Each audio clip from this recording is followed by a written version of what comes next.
Salut, c'est Quantibus et bienvenue dans la Mangatech pour cette nouvelle vidéo anecdote.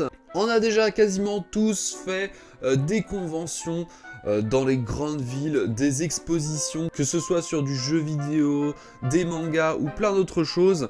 On a tous déjà vécu des histoires extraordinaires, des rencontres assez étranges, des drames, des trucs assez drôles qui nous sont arrivés durant les conventions. Et c'est donc de ça qu'on va parler dans cette vidéo. Je vous ai demandé il y a quelques semaines sur les réseaux de me partager vos anecdotes.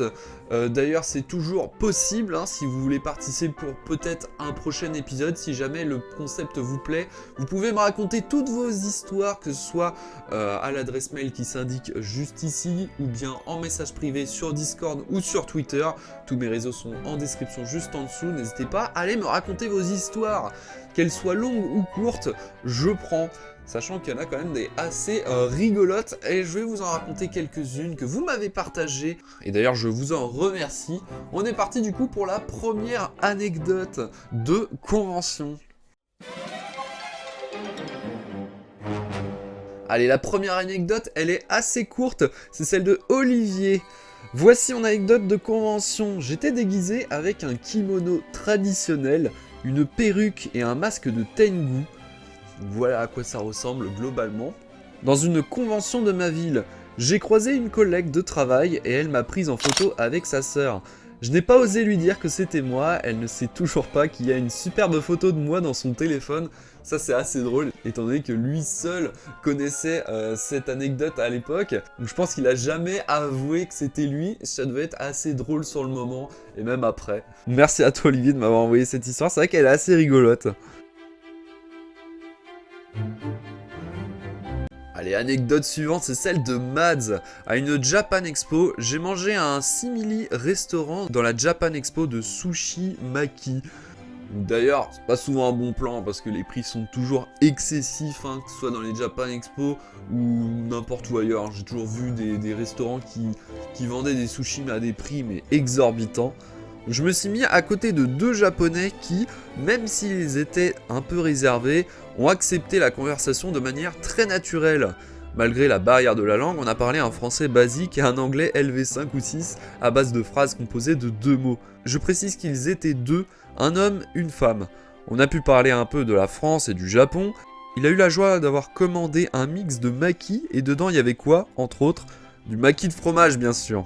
Je suis pas un grand spécialiste des makis, mais les makis au fromage, je suis vraiment pas fan.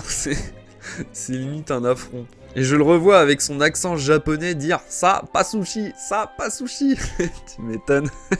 Au moment de leur dire au revoir, je leur ai demandé si on se disait au revoir comme en France, à savoir en se serrant la main et se faire la bise, aucun problème avec l'homme, qui était content de cette expérience. Avec la femme, j'ai pris beaucoup plus de précautions, en demandant 3-4 fois si elle était d'accord, en reformulant pour être bien sûr que ce soit compris, encore une fois, barrière de la langue, et après avoir fait la bise le plus soft possible, en gros, c'est juste les petits poils des joues qui se sont juste effleurés. Elle est devenue toute rouge et a parlé encore 2-3 minutes pour évacuer la pression de cet au revoir. Et ça c'est assez drôle parce qu'effectivement la culture au Japon c'est quand même assez différent de nous en France. Bon, même si la bise, j'ai l'impression que ça se perd un petit peu depuis le Covid, bah c'est vrai qu'en prenant du recul, la bise c'est quand même assez étrange pour se dire bonjour ou au revoir. Et j'ai l'impression que c'est quand même assez unique de la France d'ailleurs. Et surtout là où les Japonais, ils sont quand même assez réservés, ils se livrent pas comme ça autant, et surtout au contact des inconnus. Bah c'est sûr que ça a dû lui faire bizarre. Ça me rappelle d'ailleurs une petite anecdote, il y a une pote qui m'avait raconté ça, qu'elle avait été au Japon il y a quelques années et qu'elle était partie une semaine chez une famille d'accueil. Et pour la fin, pour se dire au revoir au bout de la fin de la semaine, elle avait fait la bise à l'enfant, enfin au fils de la famille d'accueil. Et ça lui a fait trop bizarre, il était à la limite choqué. Et elle m'avait expliqué que ça se trouve c'était la première fois qu'il était rentré en contact avec une fille. Tu m'étonnes que ça a dû lui faire bizarre, surtout quand c'est pas du tout leur culture. Donc voilà, merci à toi Mats de m'avoir envoyé cette histoire, assez rigolote également. On passe tout de suite à l'anecdote de Patrologique. En gros, c'était une toute petite convention manga dans un petit village dans le sud de la France. C'était la première fois qu'une convention du genre arrivait près de chez moi, donc j'étais super hypé. Et ça, pour les plus anciens, on se souvient des toutes premières conventions qui arrivaient dans nos villes. C'était vraiment incroyable pour nous, alors qu'aujourd'hui c'est assez banal finalement. J'ai fait peut-être une vingtaine de fois le tour et participé à tout ce que je pouvais, dont une fameuse tombola. Les récompenses n'avaient pas été dévoilées, mais j'ai pris une bonne quantité de tickets. Arrive le moment du tirage, je chope le 3e prix, une pierre. C'était un simple caillou avec de la peinture dessus pour ressembler à la pierre de foyer de l'univers de WoW. J'étais dégoûté. Je crois que le premier prix était une peluche de Bulma et le second un roman Warhammer.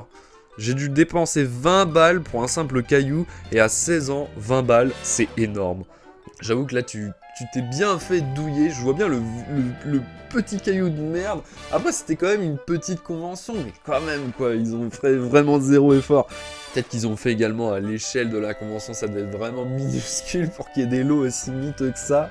C'est triste quand même, mais du coup voilà, force à toi, pas trop logique. C'est sûr qu'avec les 20 balles que tu as dépensées, t'aurais sûrement pu acheter des goodies bien mieux que ça. Mais bon, faut s'en remettre quand même dans l'époque, hein. C'était vraiment extraordinaire, les toutes premières conventions, ça avait cette atmosphère assez unique de waouh, on n'a jamais vu ça, c'est dingue, il y a 10 exposants qui parlent de manga et de jeux vidéo, c'est extraordinaire. Donc merci à toi Patrologique d'avoir envoyé ton anecdote, et on passe tout de suite à la 4e et dernière anecdote. Et vous savez quoi, la dernière anecdote, je vais en garder pour plus tard, pour les autres. Et bah du coup la dernière anecdote c'est moi qui va la raconter, c'est une de mes anecdotes qui m'est arrivée durant la Japan Expo 2021 ou 22, c'était à la reprise après le Covid, vous savez il y a eu une longue pause où il n'y avait plus de conventions, et c'était le retour des conventions avec de la Japan Expo, et c'était la Japan Expo avec le plus de monde, je n'avais jamais vu ça, c'était absurde. Donc à l'époque j'étais avec Lily et Boba, hein, qui a déjà fait des vidéos avec moi sur cette chaîne il y a un petit moment maintenant. Donc on était tous les trois et on était vraiment sur le cul tellement il y avait du monde. Je vous rappelle juste au moment où on était arrivé vers 9h30, on avait attendu dans la file d'attente à l'entrée, on était rentré dans la convention qu'à partir de 11h, on avait attendu 2h30 dans la file d'attente, c'était infernal. Donc vraiment beaucoup de monde.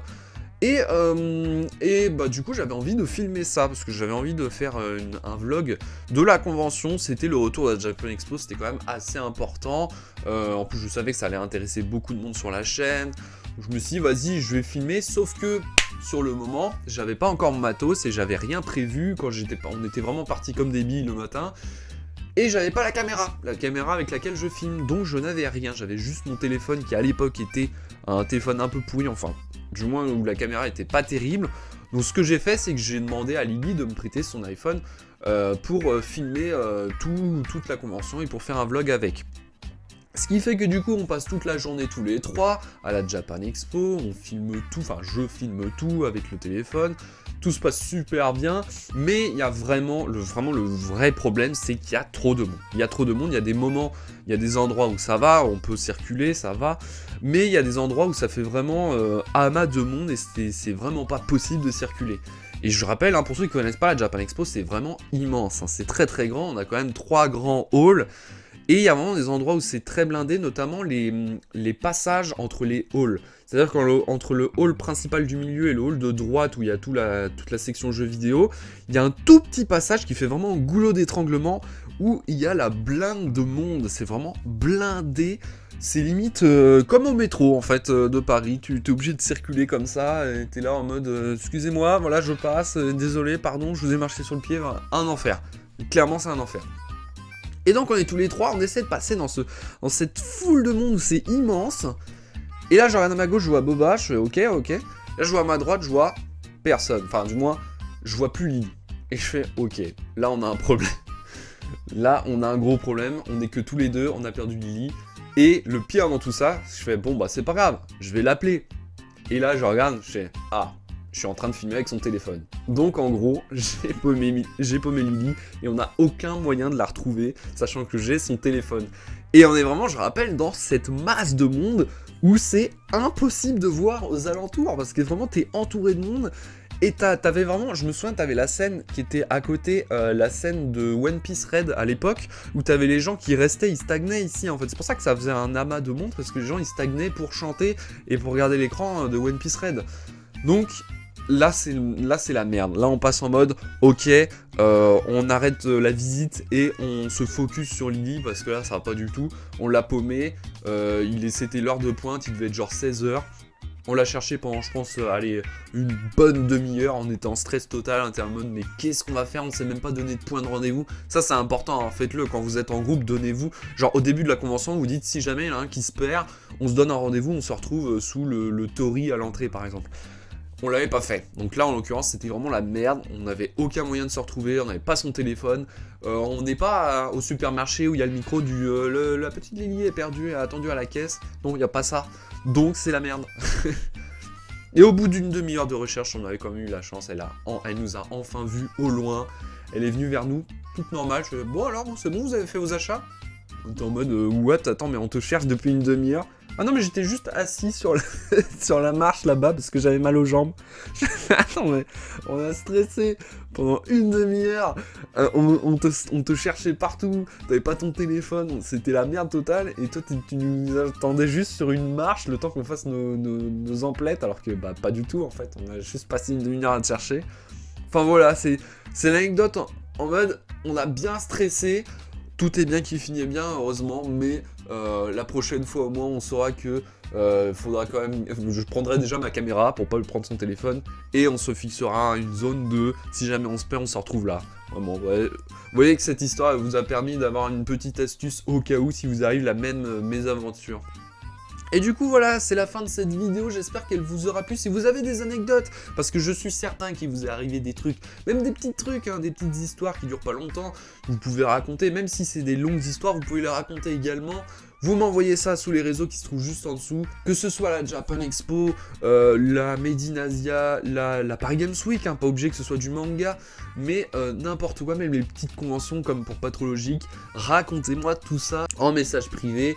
Et spécifiez bien si vous voulez apparaître avec votre pseudo. Je peux lire votre histoire sans forcément dévoiler votre pseudo, il n'y a aucun problème. Du coup voilà, j'espère que ça vous a plu.